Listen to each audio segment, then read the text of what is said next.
Why do so many women have so many children if they can't provide for them? The answer is simple. Welfare encourages women to have as many children as possible.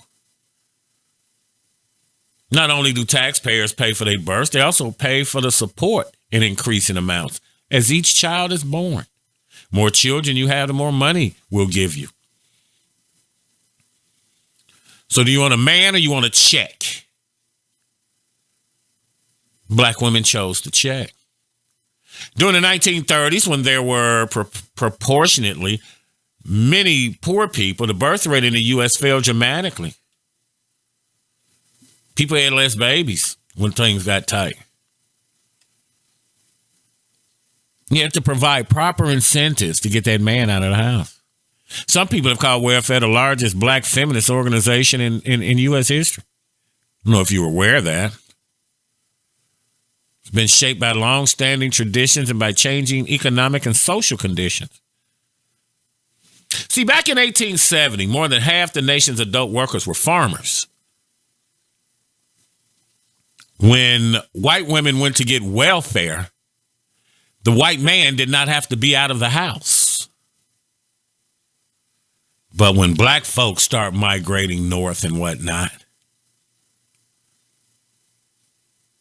they figured out, we got to get that man out of there. So we'll give you a check for you and your kids, but you got to get the man out of there. Remember, they used to come in the house and check to make sure there was no evidence of a man living there? 1870, half the nation's adult workers were farmers. In the years that followed, however, industry developed rapidly and the economy tended increasingly to be characterized by industrialization, specialization, and urbanization. The result was a nation of more employees who were dependent on a continuing flow of money income to provide for themselves and their families. White farmers. Local villages and towns recognized an obligation to aid the needy when family effort and assistance provided by neighbors and friends were not sufficient enough. Gradually, measures were adopted to provide aid on a more organized basis, usually through cash. These cash allowances to certain categories among the poor, a long and paternalistic history of punitive regulations.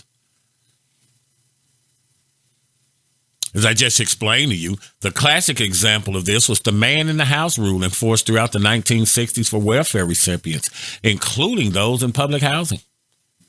So if the government was giving you housing and giving you a check, that nigga got to go.